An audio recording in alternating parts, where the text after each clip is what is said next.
Hello, welcome to my YouTube channel. If this is your first time, welcome on board, and if you haven't subscribed, please hit on the subscribe button in order not to miss any of my videos. So this Caucasian lady is exposing the inner workings on how these pedophile monsters are created and how this ring has been festering for so long that it became unchecked, right? And a lot of people are unaware that this thing has been going on for long, and we are just finding out about these monsters and what they've been doing. So take a look and let me know what you think in the comments.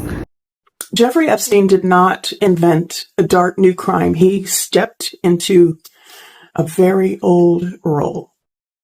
Enslaved black girls, little black girls, were openly sold as what traders called fancy girls.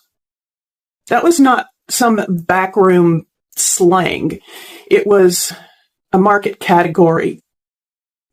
A regular enslaved woman in her prime, valued for labor, might sell for $1,200 to $1,600 by the 1850s. A fancy girl could sell for 2, 3, even 4 times that. Some documented sales reached $6,000 or $7,000. That was the price of a house in those days. The law made it possible. Enslaved girls could not refuse. White men faced no consequences. Courts enforced the contracts. Banks financed the purchases. The entire system treated sexual exploitation as a luxury good for wealthy men. That's how Epstein made his money too. After slavery ended, officially, the paperwork changed. The pattern did not. Ownership became arrangements. Coercion became opportunity. Silence became discretion. Fast forward to the late 20th century. Jeffrey Epstein did not create a network of powerful abusers. He just built additional infrastructure. He sourced vulnerable girls. He moved them. He insulated the men who wanted access to them. He functioned like a broker on an old market that never fully disappeared. Everyone knows just enough. No one important asks questions. Institutions protect reputations, not children. Epstein was a modern version of a system that has always existed wherever wealth, gender, age, and impunity collide. Anytime powerful men expect access without consequences, someone will always be there to build the supply chain. Epstein already had the interest.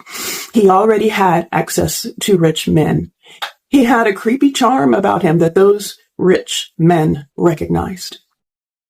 That it's just part of the system of America. It's American history. And it continues down that same dark path. And it's time for people to start talking about it. Get curious. You guys already know that I have talked about fancy girls during slavery. Enslaved girls were sold explicitly for sexual access. In fact, they were bred for that purpose, and there were ledger entries and pricing tiers, and it wasn't secret. So when slavery officially ended, that market did not end with it. It went underground, and in some ways, that made it worse because people imagined that emancipation was a hard stop. Chains off, new chapter, everybody's free. But most of slavery's functions continued under new names, with new paperwork, and just enough distance to offer plausible deniability. The men who had been called masters didn't really lose power. They became employers or landowners or creditors, lawmen, wardens, benefactors. They just got modern, polite vocabulary, but they had the same leverage. Freed women still needed food, housing, work. Domestic labor was where most of them ended up being employed, and that placed women inside households where sexual coercion was routine and nearly impossible to report. Sharecropping tied families to land through debt. If she said no to a landowner, it could mean her family would be evicted. that they would starve or that there would be violence, lynching even. Courts did not protect Black women. Police did not intervene. Testimony was ignored. And if husbands tried to step in, they could be lynched. Girls and women were arrested for vague offenses like vagrancy, and that put them into convict leasing systems. Sexual abuse by guards and contractors was expected. Consent was meaningless. Institutions meant to help newly freed people operated inside a racist legal system. Reporting assault often resulted in retaliation, job loss, jail, death. So when people talk about Epstein as if he were an anomaly, that's the real misunderstanding. He was not a break from history. He was just part of it. He was a continuation of a very old pattern: wealth, dependency, silence, and sexual access to women and girls with limited power to refuse. Same system, new names, more secrecy. And secrecy is where abuse thrives. I am not an expert. I hope you'll join me in learning this stuff, though. Get curious. Major trigger warning. If you're not going through the files, I am. And here are some of the most disturbing things I have seen. They trafficked little girls. They got them pregnant. They took their babies. They starved the babies, made them very thirsty, and then they put because they knew the babies would suck harder. They joke about cream cheese. They are referring to breast milk in the intestines tasting good because they ate them. Actually, they were probably eating their own as well. All of our children are accessible to all of these predators because their school photos were handed over to, They wrote emails back and forth like, got a good 10-year-old, got a good 8-year-old, virgin, just your style, you want it? But the satisfying part here, the most disturbing part, is that Pam Bondi, Donald Trump, Kash Patel, Marjorie Taylor Greene, Dan Bongino, Steve Miller, Bannon, all these people and the 1,000 FBI agents that redacted the files, they know who all these perpetrators are. They know that children were killed, buried, perpetrators are, and they redacted their names. And they are sitting around eating their dinner right now, knowing the names of the people who did this. And no one in America is pressing charges or doing anything, but dozens of other countries are.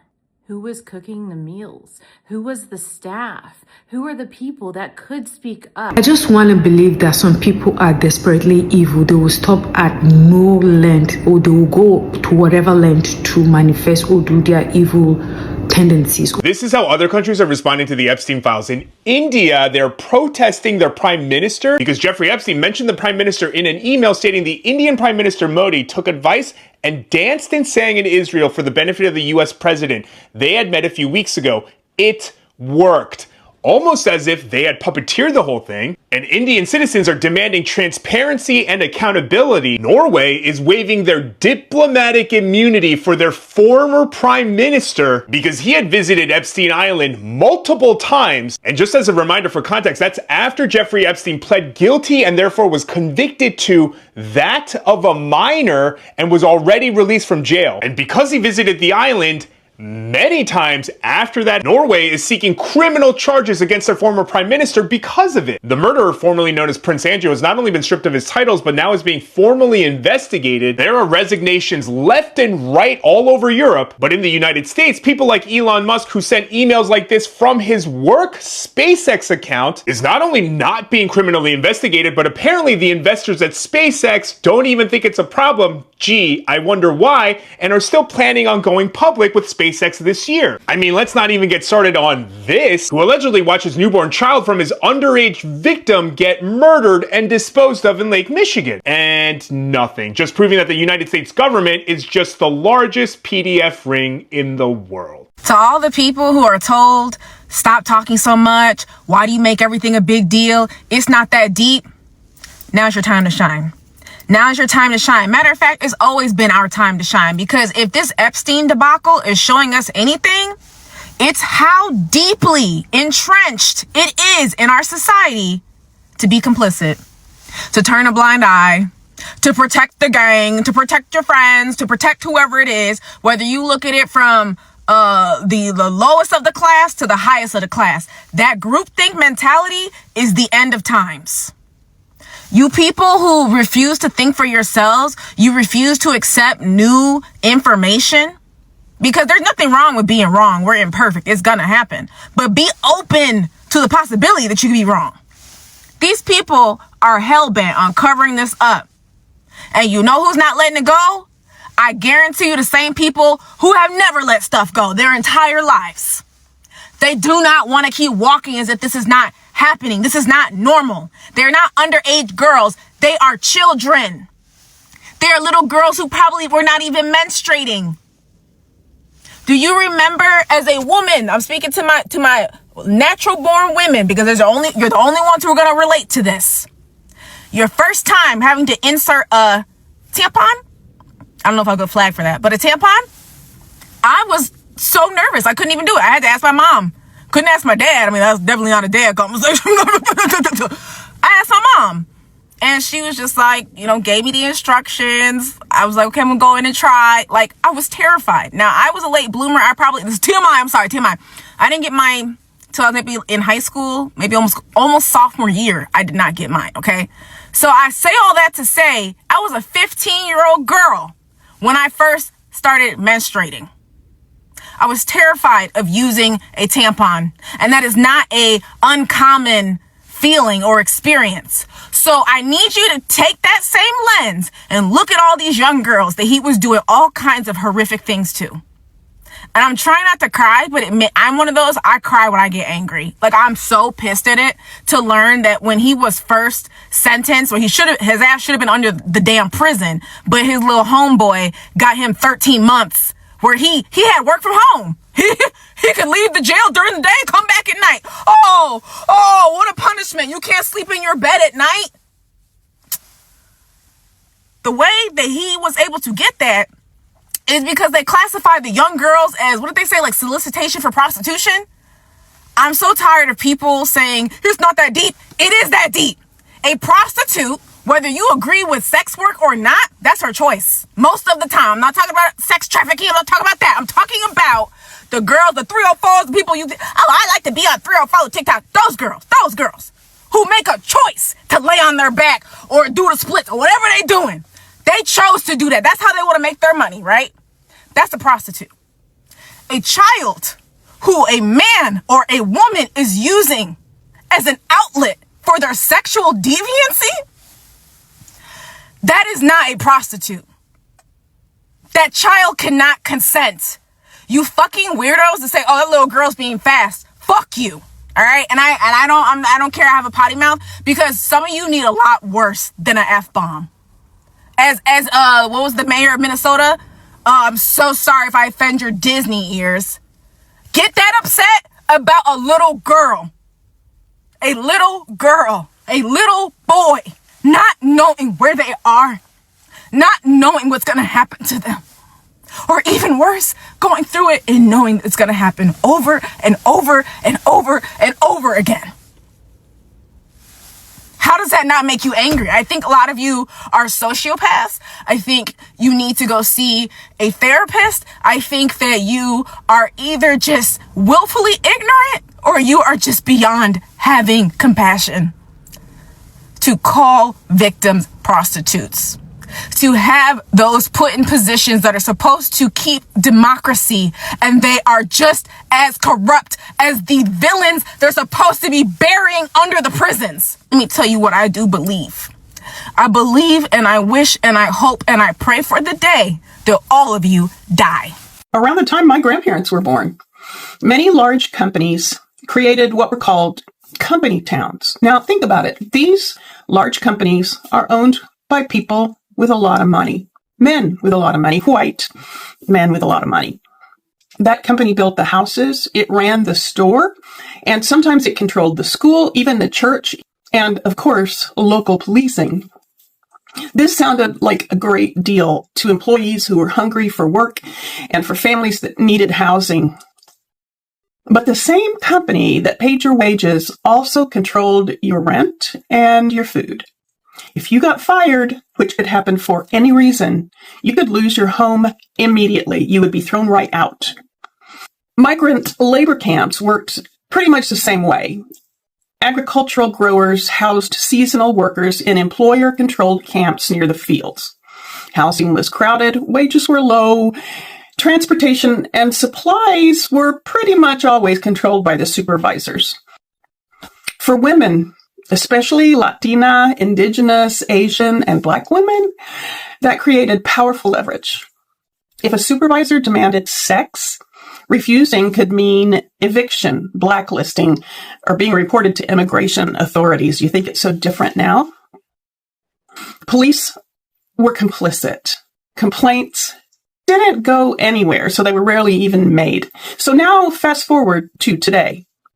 Modern migrant labor, on paper, workers have protections, but in reality, many of those visas are tied to one employer, so lose the job and lose your legal status.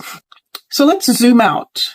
Jeffrey Epstein and Ghislaine Maxwell pulled in girls and young women who needed something. They needed money or housing or travel or to feel important. But it was the same mechanism. When one person controls your survival, consent becomes fragile. So here's the through line. Whether it's a coal town, a farm camp, a visa contract, or a billionaire's private jet, the pattern is the same. Concentrate power, create dependency, isolate the vulnerable, and protect the powerful. That is what we are living right now, my friends. The leverage is the same old, same old. We are focusing on the scandal of today, but we're missing the big picture. This was never just about Epstein. This is about systems that make exploitation predictable. I may not be an expert, but there is no way to stay blind to this stuff. Get curious.